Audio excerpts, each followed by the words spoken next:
السلام علیکم ورحمۃ اللہ وبرکاتہ۔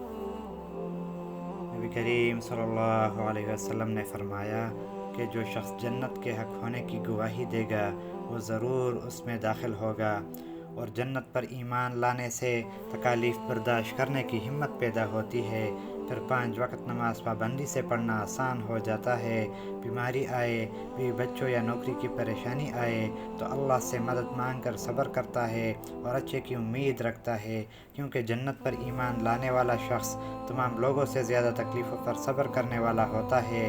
بعض اوقات اللہ اعضاء کے ساتھ آزماتا ہے، یعنی آنکھ سے نابینا کر دیتا ہے، بیماری میں مبتلا کر دیتا ہے، شکل صورت کی لوگ مذاق اڑاتے ہیں، تو جو لوگ اس پر صبر کرتے ہیں اللہ اس کے بدلے جنت دیتا ہے۔ جنت اللہ کی بڑی نعمت ہے جو صرف اللہ کے مومن بندوں کے لیے ہے۔ جنت ہمارے تصور سے بھی زیادہ قریب ہے، لیکن اگر ہم نیک عمل والی زندگی گزارے، اللہ خوشخبری دیتا ہے کہ جو ایمان لائے اور نیک عمل کر کے زندگی گزارتے ہیں تو ان پر نہ کوئی خوف اور نہ غم ہوگا۔ ہم جو چھوٹا تنگ قبر دیکھتے ہیں، واللہ العظیم یہ اندر سے بہت خوبصورت ہے، اس کے اندر جنت کے باغات ہیں، اس کے اندر خوبصورتی ہے، آرام ہے، سکون ہے، مگر ان کے لیے جس نے اس کے لیے محنت کی ہے، اللہ کو یاد کیا ہے، نیک اعمال کیے ہیں۔ اللہ اکبر کبیرہ۔ مومن کو صبح و شام اپنے جنت کا ٹھکانہ دکھایا جاتا ہے۔ اللہ فرشتوں سے کہتا ہے کہ میرا بندہ آ رہا ہے، اس کے لیے قبر میں جنت کے بستروں میں سے ایک بستر بچھا دو اور جنت کے کپڑوں کا انتظام کر لو۔ اللہ اکبر کبیرہ۔ اللہ فرماتا ہے کہ تمہیں کیا معلوم کہ جنت کیا ہے؟ جنت تو وہ جگہ ہے جسے کسی آنکھ نے دیکھا ہی نہیں، نہ دنیا میں اس کا کوئی خیال کر سکتا ہے کہ کیسا خوبصورت ہوگا۔ جنت کے 8 دروازے ہیں اور ہر دروازہ اتنا وسیع ہے کہ جس میں 40 سال کی مسافت جتنا طویل فاصلہ ہے۔ جنتیوں کو فرشتے جنت کے دروازوں سے بلائیں گے، نمازی کو نماز کے دروازے سے، جہادی کو جہاد کے دروازے سے، روزہ دار کو روزے کی دروازے سے بلایا جائے گا۔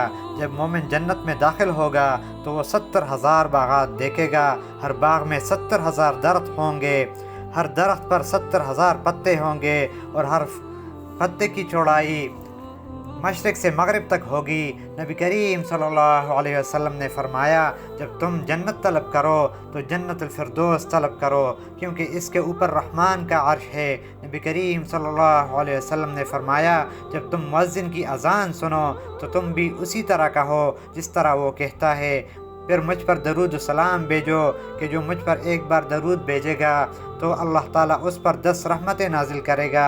پھر تم میرے لیے وسیلہ طلب کرو، وسیلہ اللہ کے ہاں ایک درجہ ہے جس سے اوپر کوئی درجہ نہیں۔ جو میرے لیے وسیلہ کی دعا کرے گا اس کے لیے میری شفاعت واجب ہو جائے گی۔ جنت میں محلات سونے اور چاندی کے اینٹوں سے بنے ہوں گے۔ جنت میں داخل ہونے والوں کی عمر 33 سال ہوگی، صرف جوانی ہوگی، نہ بیماری ہوگی، نہ بڑھاپا، نہ موت ہوگی۔ قیامت کے دن سب سے پہلے جنت میں داخلہ کے لیے ان لوگوں کو بلایا جائے گا۔ وہ لوگ داخل ہوں گے جو مشقت اور راحت دونوں حالتوں میں اللہ کی تعریف کیا کرتے تھے۔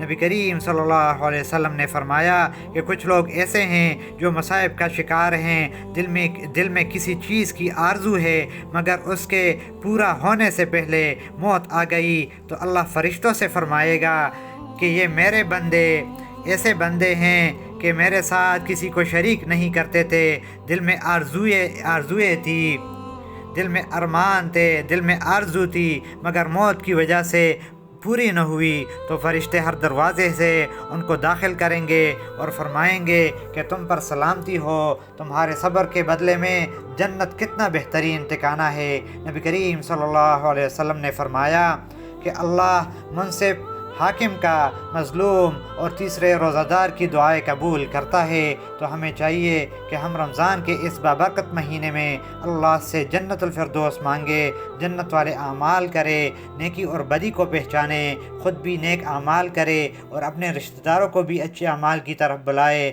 اللہ ہمیں نیکی والے راستے پر لگائے، آمین۔ السلام علیکم ورحمۃ اللہ وبرکاتہ۔